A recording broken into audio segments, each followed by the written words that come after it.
વાત જૂનાગઢની જૂનાગઢના ચોરવાડના મતદારોમાં ઉત્સાહ જોવા મળ્યો છે। 2.5 થી 3 ફૂટની બે સગી બહેનોએ મતદાન કર્યું। આ તસવીરો જુઓ।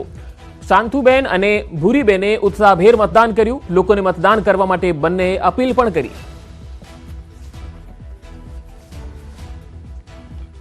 જૂનાગઢના ચોરવાડના મતદારોમાં ઉત્સાહ અને આ જે તમે જોઈ રહ્યા છો એ 2.5 થી 3 ફૂટની બે સગી બહેનો છે, જેઓ પણ અહીંયા મતદાન કરવા માટે પહોંચી। શાંતુબેન અને ભૂરીબેન આ બંને બહેનોએ ઉત્સાહભેર મતદાન કર્યું અને એટલું જ નહીં, લોકોને પણ મતદાન કરવા માટે અપીલ કરી।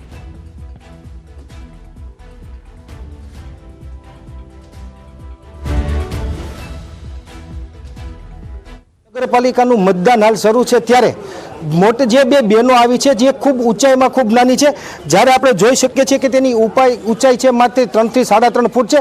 તેણે પણ આજે જે લોકશાહીનું પર્વ છે જે ચૂંટણી તેમાં ભાગ લીધો છે અને મતદાન કર્યું છે।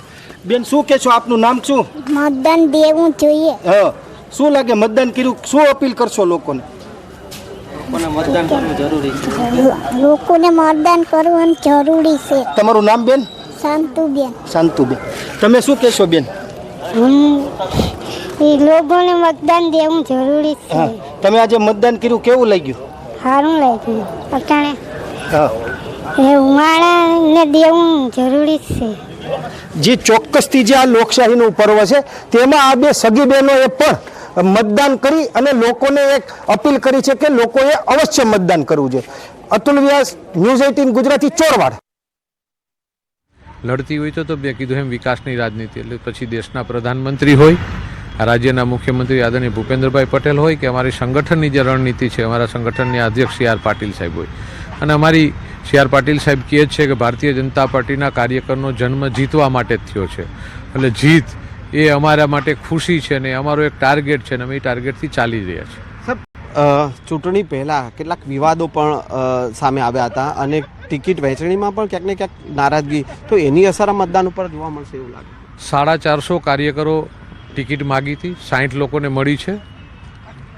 એમાંથી 2-5 લોકોને બાદ કરતા આજે બધા કાર્યકરો મતદારોને અમારા ઉમેદવારોને જીતાડવા લાગ્યા છે। એટલે ભારતીય જનતા પાર્ટીના 60 લોકો ચૂંટણી લડતા નથી, ભારતીય જનતા પાર્ટીના હજારો કાર્યકરો ચૂંટણી લડી રહ્યા છે। એટલે ઉમેદવાર ભારતીય જનતા પાર્ટી માટે પર્યાય હોય છે, પણ અમારા કાર્યકરો ચૂંટણી લડતા હોય છે। એટલે એવો કોઈ ટિકિટની મુદ્દઈમાં વહેંચણીમાં કોઈ વિવાદ છે નહીં, અને એક પણ કાર્યકરે પોતાની નારાજગી પણ એવી નથી કરી। કાર્યકર હોય, એમનો વિચાર હોય લડવાનો, તેને માગણી કરી હોય, એ સ્વાભાવિક છે।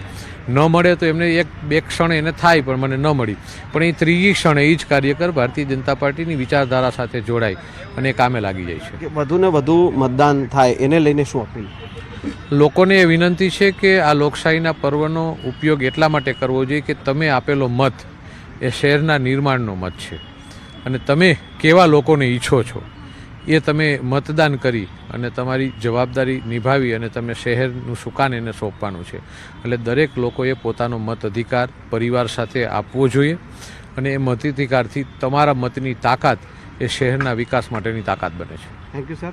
આ હતા સંજય કોરાડિયા સાહેબ, જેઓએ કર્યું છે અને વધુને વધુ લોકો મતદાન કરે તે પ્રકારની અપીલ પણ તેઓએ કરી છે। કેમેરામેન હરીશ શર્મા સાથે સંજય ટાંક, ન્યૂઝ 18 ગુજરાતી, જૂનાગઢ। તો જૂનાગઢમાં મોટી સંખ્યામાં મતદારો પણ હવે મતદાન બૂથ સુધી આવી રહ્યા છે। સંજય કોરડિયા ધારાસભ્યએ પણ મતદાન કર્યું। અને હવે વાત ધોરાજીની। રાજકોટના ધોરાજી નગરપાલિકાની ચૂંટણીનું મતદાન અત્યારે ચાલી રહ્યું છે। પૂર્વ ધારાસભ્ય લલિત વસોયાએ પરિવાર સાથે મતદાન કર્યું। 101 વર્ષના વૃદ્ધ માતા સાથે મતદાન કર્યું। ધોરાજીમાં 2017 થી 2022 સુધી કોંગ્રેસ વિકાસના કાર્યો કર્યા છે એવી વાત કરી રહ્યા છે વસોયા। ધોરાજીમાં કોંગ્રેસની પાલિકા બનશે તેવો દાવો તેમણે વ્યક્ત કર્યો। જેતપુરમાં ભાજપના જૂથવાદને કારણે કોંગ્રેસને ફાયદો મળશે।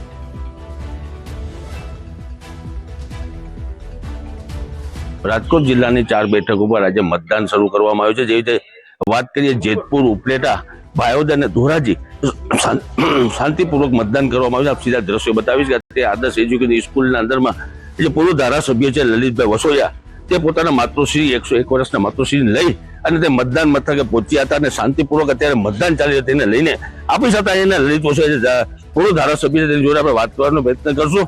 એટલે શું કહેશો, કેવો જેતનો વિશ્વાસ? ધોરાજી નગરપાલિકા ની આ ચૂંટણીની અંદર અમે 36 બેઠક જીતવાના પ્લાનિંગ સાથે ચૂંટણી લડી રહ્યા છીએ. 2017 થી 2022 સુધી ધોરાજી નગરપાલિકા ઉપર કોંગ્રેસ પાર્ટીનું શાસન હતું અને જે વિકાસલક્ષી કામો છેલ્લા 60 વર્ષની અંદર આ વિસ્તારની અંદર ન થયા હોય એવા કામો અમારી કોંગ્રેસ પાર્ટીની બોડીએ કર્યા છે અને એના આધારે કહું છું કે પ્રજા અમારાથી ખુશ છે અને 36 બેઠક ઉપર કોંગ્રેસ પાર્ટીને વિજય અપાવશે. શાંતિપૂર્વક મતદાન ચાલી રહ્યું છે અને ચુસ્ત પોલીસ બંદોબસ્ત દ્વારા અત્યારે શાંતિપૂર્વક મતદાન ચાલી રહ્યું છે. મુના બકાલી, ગુજરાતી, જેતપુર.